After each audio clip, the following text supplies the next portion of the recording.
जय श्री राधे भक्तों।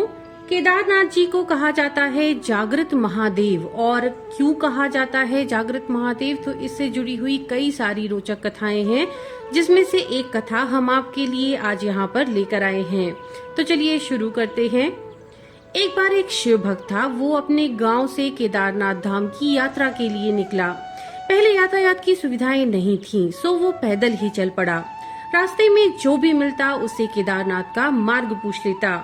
मन में भगवान शिव का ध्यान करते करते चलते चलते उसे महीनों बीत गए।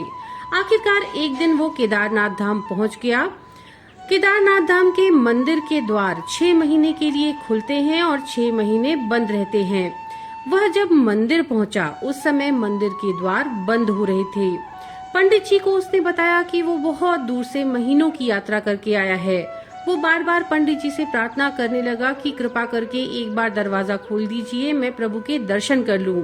लेकिन पंडित जी ने कहा, नियम तो बस नियम है, दरवाजा बंद यानी बंद।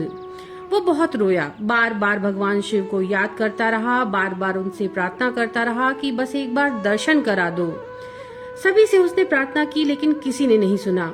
पंडित जी बोले, अब यहाँ 6 महीने बाद आना, 6 महीने बाद ही ये दरवाजे खुलेंगे। यहाँ पर 6 महीने बर्फ और ठंड पड़ती है। ये कह करके सभी लोग वहाँ से चले गए। वो वहीं पर रोता रहा। रोते रोते रात होने लगी, चारों तरफ अंधेरा हो गया, लेकिन उसे विश्वास था कि शिव जी उस पर जरूर कृपा करेंगे। बहुत भूख और प्यास भी उसे लगने लगी, लेकिन उतने में ही उसे किसी के आने की आहट सुनाई दी। उसने देखा एक सन्यासी बाबा उसकी तरफ आ रहे हैं। सन्यासी बाबा उसके पास आए, वहाँ पर पास में बैठ गए।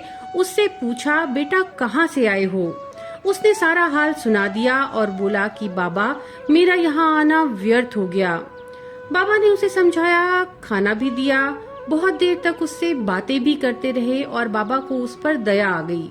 वे बोले, बेटा मुझे लगता है कि सुबह मंदिर जरूर खुलेगा, तुम दर्शन जरूर करोगे। बातों बातों में इस भक्त को न जाने कब नींद आ गई।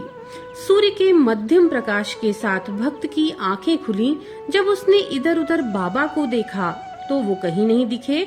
इससे पहले कि वो कुछ समझ पाता, उसने देखा कि पंडित जी आ रहे हैं अपनी पूरी मंडली के साथ। उसने पंडित जी को प्रणाम किया और कहा, कल तो आपने कहा था कि मंदिर 6 महीने बाद खुलेगा और इस बीच में यहाँ पर कोई नहीं आएगा, लेकिन आप तो सुबह ही आ गए।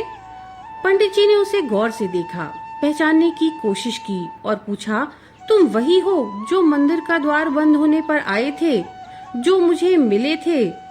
6 महीने पूरे होते ही वापस आ गए? उस आदमी ने आश्चर्य से कहा, नहीं, मैं कहीं नहीं गया। कल ही तो आप मुझे मिले थे, रात में मैं यहीं सो गया और कहीं भी नहीं गया। अब तो पंडित जी के आश्चर्य का ठिकाना ही नहीं था। उन्होंने कहा, लेकिन मैं तो 6 महीने पहले मंदिर बंद करके गया था और आज 6 महीने बाद आया हूँ। तुम 6 महीने तक पंडित जी और उनकी सारी मंडली हैरान थी। इतनी सर्दी में एक अकेला व्यक्ति 6 महीने तक यहाँ पर कैसे जीवित रह सकता है? तब उस भक्त ने उनको सन्यासी बाबा से मिलने और उनके साथ की गई सारी बातें बताई कि यहाँ पर एक सन्यासी आए थे। वे बड़े लंबे से थे, बड़ी बड़ी जटाएं थी, हाथों में त्रिशूल था, एक हाथ में डमरू लिए मृगशाला पहने हुए थे। पंडित जी और सब लोग उसके चरणों में गिर पड़े। बोले, हमने तो पूरा जीवन लगा दिया लेकिन प्रभु के दर्शन ना पा सके। सच्चे भक्त हो तुमने तो साक्षात भगवान शिव के दर्शन कर लिए। उन्होंने अपनी योग माया से तुम्हारे 6 महीने को एक रात में परिवर्तित कर दिया, कालखंड को छोटा कर दिया। ये सब तुम्हारे पवित्र मन और पूर्ण समर्पण के कारण ही संभव हुआ है। तो भक्तों, ये थी जागृत महादेव जी की वो रोचक कथा। भगवान शिव की कृपा सभी पर बनी रहे। नमो नारायण।